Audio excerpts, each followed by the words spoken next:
l'intégralité de ses poils et elle va beaucoup apprécier pendant ce moment-là se mettre au soleil et bronzer pour se sécher et que ça soit plus facile lorsqu'elle va se graffer de retirer tous ses poils. Alors, est-ce que vous savez, très souvent on va confondre l'otarie avec une autre espèce. Est-ce que vous savez laquelle? Le phoque.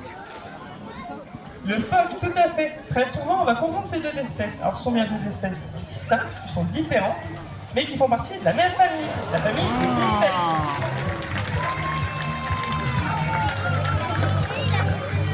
Alors je vais vous donner quelques petites astuces pour voir les différencier. Alors la première différence, eh bien, c'est sur le moyen de déplacement. Si vous regardez, Tanguy se déplace bien sur ses nageoires avant ainsi que sur ses nageoires arrière. Alors il va avoir des fois une démarche de quadrupède. Il va vraiment pouvoir grimper, marcher, courir et vraiment être très à l'aise sur le sol, contrairement au phoque qui lui va lui simplement onduler au sol, puisqu'en effet il n'a pas ses grandes nageoires. Alors du coup, vous allez voir le moyen de déplacement du coup de nos otaries qui va consister. Vous pouvez du coup voir la très belle imitation de Tanguy pour imiter le phoque.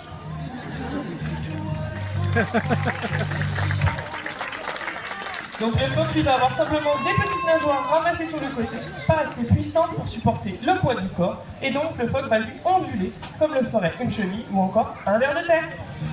On peut applaudir très fort Tanguy pour cette magnifique imitation. Alors voyez, Tanguy, lui par contre, il a bien ce poids sur ses nageoires avant, ces grandes nageoires avant qui lui permettent du coup de se déplacer. Alors là, il n'a pas trop envie de se mettre sur ses nageoires arrière, mais vous voyez, il se met également sur ses nageoires arrière et peut vraiment se déplacer, courir, grimper, comme je vous disais, très facilement sur la terre ferme. Alors la deuxième différence, si vous êtes observateur, et ben c'est au niveau de la tête de Tanguy. Au niveau de la tête de Tanguy, vous allez retrouver des petites oreilles, un petit peu comme celles de Shrek. Ces petites oreilles, c'est une différence avec le phoque, puisqu'en effet, le phoque, il va simplement avoir deux petits trous sur le côté de la tête.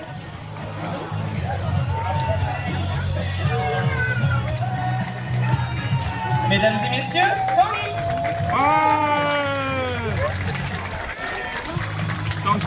Alors les otaries vont vraiment être très joueuses et beaucoup apprécier se déplacer dans l'eau également. Elles vont utiliser toutes sortes de moyens de déplacement. Le premier, je viens de vous montrer du coup Tanguy, eh bien c'est le surf. Ça va consister vraiment à fondre l'eau, la tête hors de l'eau, pour gagner des vitesses assez impressionnantes et également pouvoir observer les alentours. Alors le deuxième moyen de déplacement qu'elles vont beaucoup apprécier, très souvent on va le donner pour les dauphins, mais les otaries vont faire souvent, c'est ces petits sauts en surface de l'eau que très souvent les dauphins vont faire en face des bateaux, devant les bateaux. On va appeler ça du marsouinage. Alors il faut savoir que l'otarie va également faire ces petits sauts en surface de l'eau. Alors pour atteindre des vitesses assez impressionnantes, entre 30 et 40 km/h, donc ce n'est pas rien, et elles arrivent vraiment à aller très vite dans l'eau.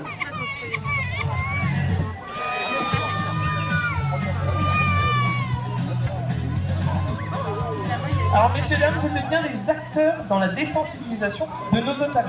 Alors la désensibilisation, qu'est-ce que c'est? C'est tout simplement habituer notre animal à toutes les choses qui l'entourent, à son environnement. Donc on va l'habituer à votre présence, puisqu'en effet vous êtes actuellement dans les gradins, vous êtes en train de parler, etc. Moi je suis actuellement également sur la plage avec un micro et de la musique. Ce sont des choses que les otaries n'ont pas l'habitude à la base, et on va vraiment les habituer à tout ça pour qu'elles soient beaucoup plus à l'aise ensuite pendant les nourrissages.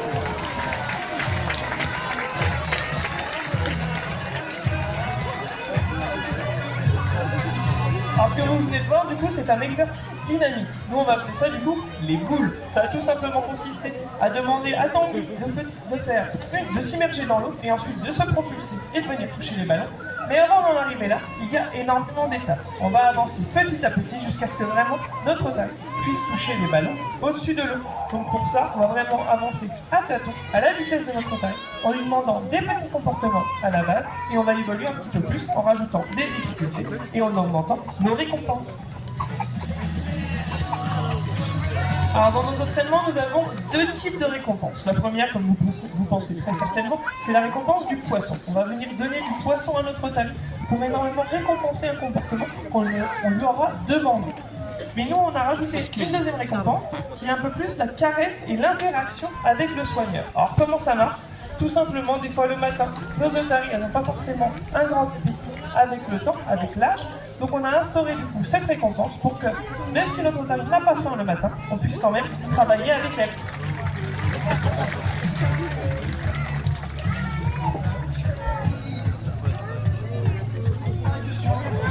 messieurs, Tanguy.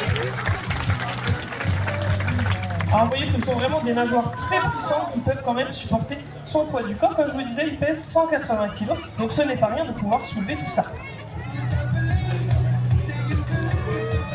Donc vous avez remarqué, Thomas ne prend pas forcément à chaque exercice au niveau de la gamelle. Des fois, il y a des moments où il va venir du coup caresser Tanguy, ou du moins avoir cette petite interaction, cette petite voix avec lui pour le récompenser. Et nous, on va faire valoir du coup cette récompense de la caresse supérieure au poisson. Donc ça veut dire qu'on pourrait limite faire des sessions entièrement basées sur cette récompense de la caresse.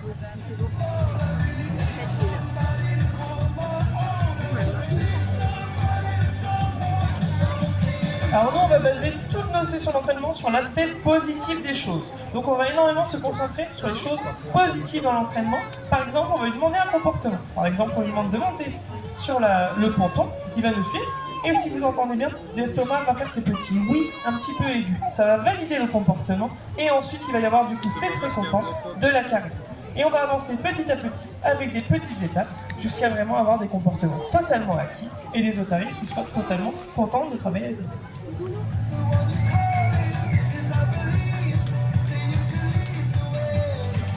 Alors, je vais parler un petit peu de nos rations alimentaires. Alors, nous, dans nos rations alimentaires, on va avoir plusieurs types de poissons. Alors, on va avoir tout d'abord du poisson gras, qu'on peut un petit peu comparer un petit peu à un hamburger, etc. Donc, c'est des poissons qui vont être très riches en gras, qui vont être beaucoup appréciés par nos otaries. Donc, ça va être par exemple du maquereau ou encore du hareng pour les connaisseurs. Et à l'opposé de ça, nous avons des poissons plutôt maigres, surtout riches en eau. On peut comparer un petit peu ça à du brocoli ou à du chou de Bruxelles. Et là, par contre, on va avoir du merlan ou encore du caplin. Alors ce qui est en train de vous montrer du coup Thomas actuellement est un comportement qu'on essaye d'apprendre à Tanguy. Alors l'objectif c'est vraiment d'avoir Tanguy qui ouvre un petit peu la bouche. On va venir du coup toucher un petit peu cette langue pour lui signifier que c'est cette partie-là qu'on souhaite voir ou du moins qui doit nous présenter.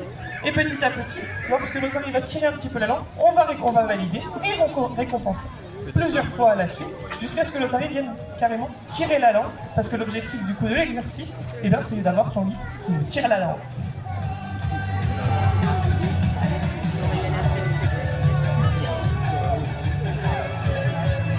Là, vous avez vu, il a touché la langue, il y a eu un petit mouvement de la langue, il a dit oui et il est venu récompenser. Donc vraiment, on va avancer petit à petit en fonction de notre otarie, jusqu'à avoir vraiment un comportement acquis et abouti.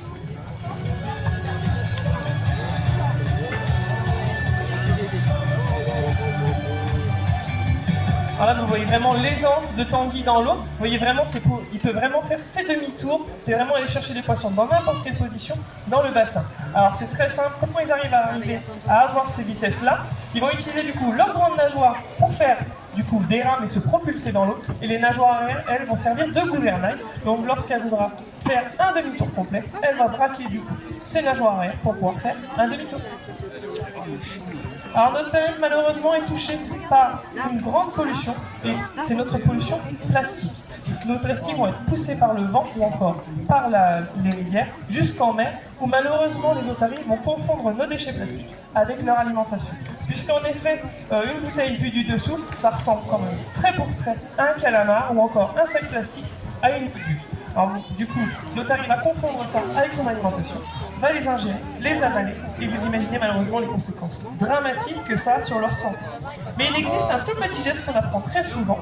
Alors les enfants, les papiers et les déchets plastiques, on les met où? À la poubelle, tout à fait. On va demander à Tanguy de nous montrer ce petit geste. On va venir très fort, Tanguy.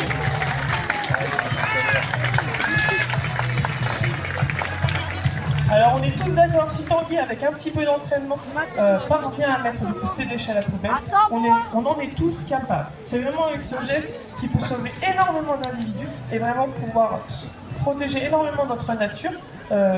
Et c'est quelque chose qu'on a vraiment à cœur de partager avec vous pendant ces nourrissages commentés, puisqu'en effet, grâce à cette petite sensibilisation, pourquoi pas prendre un petit peu de temps lorsqu'on croise du coup un papier sur notre chemin pour le mettre à la poubelle, parce que ce geste, même si du coup il sera déjà très bien pour du coup les animaux marins, il peut également permettre de montrer l'exemple et d'apporter un bon exemple. Merci beaucoup de m'avoir écouté du coup sur ce sujet qui nous importe beaucoup ici aux eaux de la Flèche.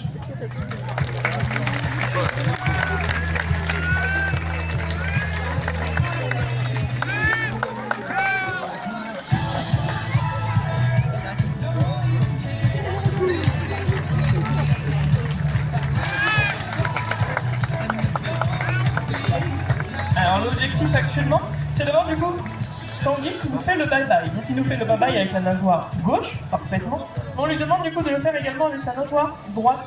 Donc c'est pour ça que Thomas du coup lui a redemandé plusieurs fois, en effet pour avoir déjà le bye-bye d'un côté et le bye-bye ensuite de l'autre. Alors préparez vos appareils photo, puisqu'en effet Thomas va essayer de vous faire toucher le ballon jaune au-dessus du bassin. Donc préparez-vous, préparez vos appareils photo et n'hésitez pas à l'encourager pour pouvoir du coup venir toucher le ballon jaune.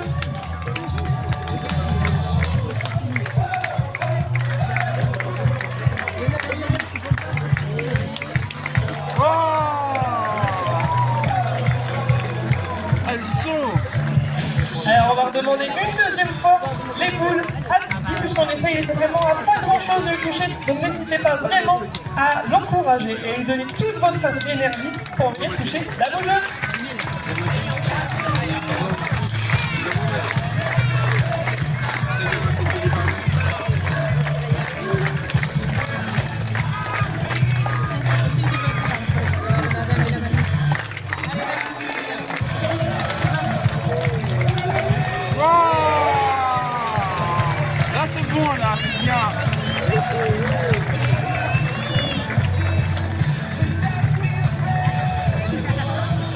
Alors dans notre travail, on va également utiliser énormément le mimétisme. On va demander à notre otarie de nous imiter tout simplement. Par exemple, si vous avez remarqué tout à l'heure, Thomas a avancé, puis à un moment s'est arrêté et a demandé du coup à Tanguy de s'arrêter également. On peut également lui demander de se coucher lorsqu'on va s'accroupir, etc. On va beaucoup utiliser du coup ce mimétisme pour apprendre à notre otarie différents comportements. Également, on va attendre de notre otarie qu'elle nous propose des comportements, que ce soit aussi bien des différentes nages, des positions, etc. Et nous, on va travailler avec ça en rajoutant des petites choses au maximum dans nos sessions pour au maximum diversifier les comportements qu'on peut lui demander durant une session et vraiment avoir des sessions très différentes les unes que les autres. On va applaudir très fort Tanguy qui va retourner du coup dans le bâtiment.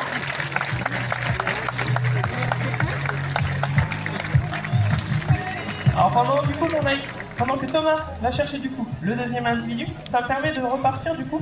Comme je vous disais, nous avons uniquement des mâles ici aux zones de la flèche. Alors pourquoi uniquement des mâles? Nous n'avons pas la structure adaptée pour de la reproduction. Alors il faut savoir que les otaries ont un moyen de fonctionnement, un moyen de reproduction assez particulier en effet. Ils vont avoir un mode de gestion en harem. Ça veut dire qu'il va y avoir un mâle pour une quinzaine de femelles. Donc ça veut dire qu'il faudra avoir un autre bâtiment avec de l'espace et également des loges pour gérer au mieux ce groupe de reproduction. Parce que si nous avions du coup tout le monde ici, on aurait beaucoup d'altercations entre nos individus. Donc c'est pour ça que nous n'avons pas de groupe de reproduction, nous avons uniquement un groupe mixte. Alors nous pourrions tout simplement avoir aussi un groupe composé totalement de femelles et ça aurait été exactement la même chose. Alors l'individu que nous allons accueillir tout de suite, eh bien c'est l'un de nos doyens, c'est l'un de nos papis de 27 ans. Alors la petite particularité avec cet individu, c'est qu'en effet, il a perdu la vue, il a une cécité au niveau de la vue depuis quelques mois. Donc on travaille un petit peu particulièrement avec lui, puisqu'en effet on va beaucoup chercher ce contact au niveau des vibrisses. Donc vous pouvez applaudir très fort Jimmy qui nous a rejoint.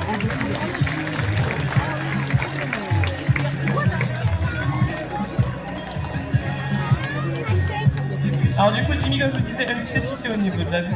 Il a perdu l'usage de ses yeux depuis quelques temps, mais vous inquiétez pas, la nature est bien faite, puisqu'en effet, ce sont ces vibrisses, ces grandes moustaches au niveau du museau de l'otarie, qui ont pris le relais. Alors comment ils ont pris le relais? Tout simplement, elles se sont allongées et on lui permet du coup d'analyser son environnement et pouvoir du coup se faire une carte mentale de son environnement. Nous, du coup, on va beaucoup chercher du coup ce contact avec ses vibrisses, avec ses moustaches, pour pouvoir tout simplement lui indiquer une direction ou encore des comportements.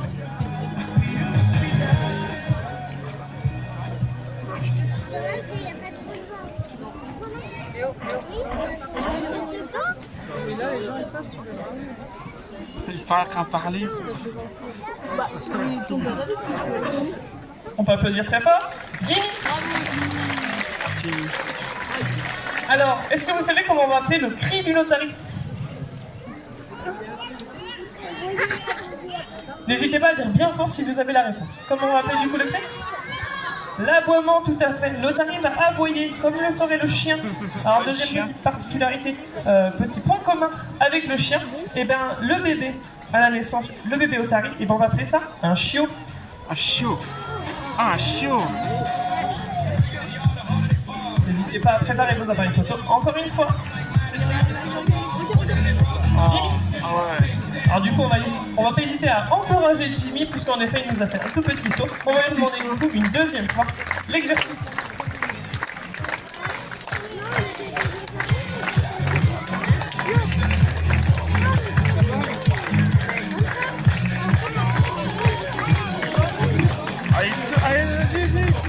Allez. Oh. Ah, dommage. Alors c'est sur cet exercice que va se terminer ce nourrissage commenté. J'espère en tout cas que vous avez apprécié ce moment avec nous et que vous avez pris énormément de choses avec nous. Si jamais vous avez des questions, dans quelques instants je me tiendrai en bas des grenades, juste dans cette direction-là. N'hésitez pas à venir me voir pour me poser des questions si vous en avez. Également, n'hésitez pas à rester dans les gradins puisqu'en effet le nourrissage commenté, lui, se termine, mais nous faisons toujours des sessions d'entraînement avec nos attaques. Donc n'hésitez pas à rester pour observer tout ça. Si jamais, je vais vous souhaiter une bonne fin de journée sur le parc. Merci beaucoup, au revoir et à très bientôt.